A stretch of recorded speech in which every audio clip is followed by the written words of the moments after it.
Menteri Sosial Tri Risma hari ini belusukan di wilayah sekitar kantor Kementerian Sosial, Kelurahan Pegangsaan, Jakarta Pusat pada Senin pagi. Risma yang didampingi Dirjen Rehabilitasi Sosial serta perwakilan Dinas Sosial setempat meninjau kondisi warga yang tinggal di lokasi kumuh, seperti di bawah flyover dan bantaran kali. Risma menyatakan akan berupaya memperbaiki kehidupan warga yang ia datangi.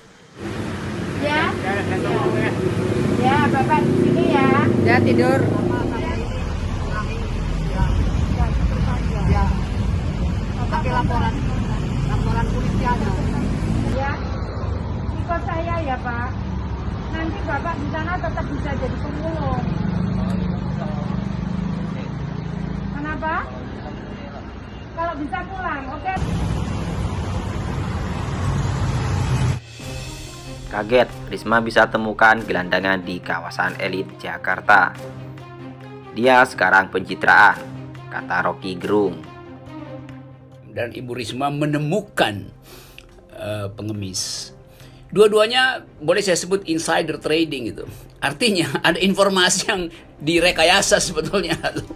Ibu Risma pasti dapat informasi direkayasa. Karena Ibu Risma nggak kenal Jakarta. Nah karena itu pasti disodorkan oleh pengatur laku itu, mungkin kamera disiapkan segala macam. Karena nggak ada pengemis di Jalan Tamrin, semua orang Jakarta ngerti itu pengemis itu pasti adanya malam hari di perapatan-perapatan strategis di warung buncit segala macam. Mana ada pengemis di Jalan Tamrin itu dinas sosial tahu persis itu, karena itu adalah daerah karpet merah buat diplomatic society itu. Jadi dari segi logika aja itu udah nggak mungkin terjadi itu.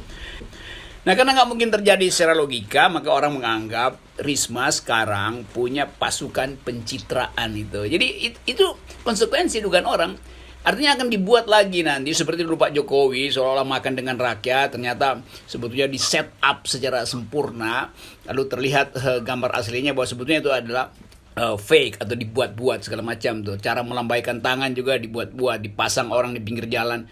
Jadi betul-betul ini copy paste dari peristiwa 10 tahun lalu. Apa nggak ada cara lain gitu buat nemui kemiskinan. Kemiskinan itu ditemukannya di statistik. Baca laporan Bank Dunia, baca laporan Asian Development Bank, baca laporan Human Development Index. Ibu Risma harus baca itu, baru dia bercakap-cakap dengan kemiskinan.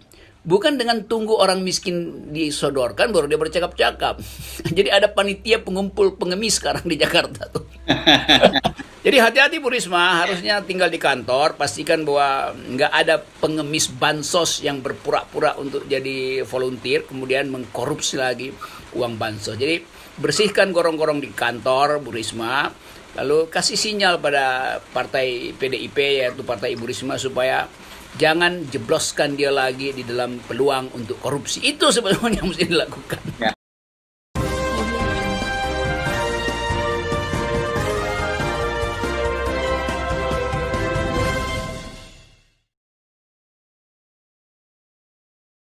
Kaget, Risma bisa temukan gelandangan di kawasan elit Jakarta.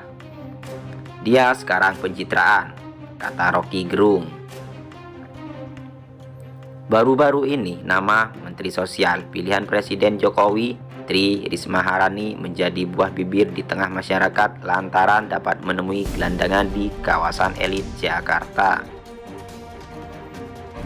Risma diketahui menyusuri sepanjang jalan protokol di Jalan MH Tamrin dan Jalan Jenderal Sudirman, Jakarta Pusat pada Senin 4 Januari 2021. Sepanjang belusukan tersebut, Risma bertemu dengan beberapa gelandangan dan mengajak mereka berdialog serta menawarkan tempat tinggal dan sejumlah bantuan. Menanggapi hal tersebut, dikutip dari kanal YouTube resminya, Rabu 6 Januari 2021. Pengamat politik Rocky Gerung mengaku kaget karena Risma bisa menemukan gelandangan di sepanjang jalur elit dan prestisius di Jakarta, yaitu Jalan Tamrin. Artinya, ada informasi yang direkayasa sebetulnya. Kan Ibu Risma gak kenal Jakarta. Gak ada pengemis di Jalan Tamrin. Semua orang Jakarta ngerti itu.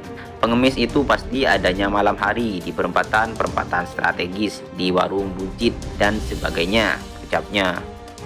Mana ada pengemis di Jalan Tamrin?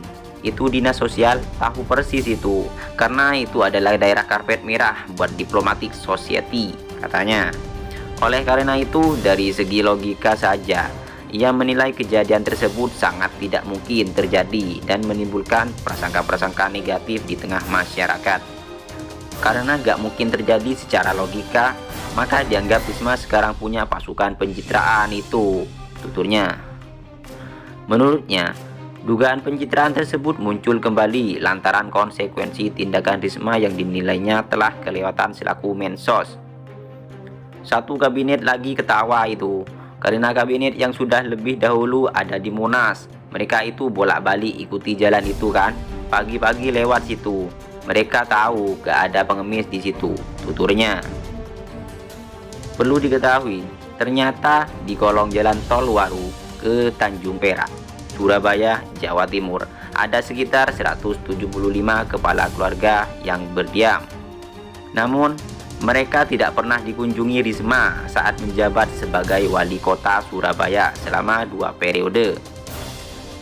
Kolong jalan tol Waru ke Tanjung Perak, dekat kampung 1001 Malang, yang dijadikan tempat tinggal oleh 175 kakak tunawisma itu masuk dalam kawasan Lasem Baru, Kelurahan Dupak, Kecamatan Kerembangan. Mami selaku pengurus kampung 1001 Malam mengaku Risma belum pernah sama sekali berkunjung ke sini.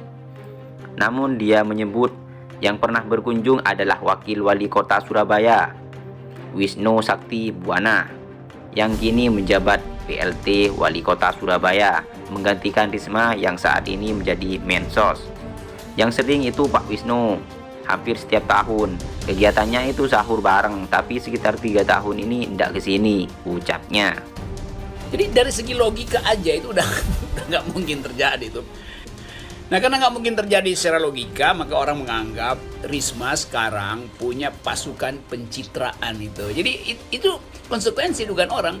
Artinya akan dibuat lagi nanti seperti dulu Pak Jokowi seolah-olah makan dengan rakyat, ternyata sebetulnya di set up secara sempurna, lalu terlihat gambar aslinya bahwa sebetulnya itu adalah fake atau dibuat-buat segala macam tuh. Cara melambaikan tangan juga dibuat-buat, dipasang orang di pinggir jalan. Jadi betul-betul ini copy paste dari peristiwa 10 tahun lalu. Apa nggak ada cara lain gitu buat nemui kemiskinan. Kemiskinan itu ditemukannya di statistik. Baca laporan Bank Dunia, baca laporan Asian Development Bank, baca laporan Human Development Index. Ibu Risma harus baca itu, baru dia bercakap-cakap dengan kemiskinan.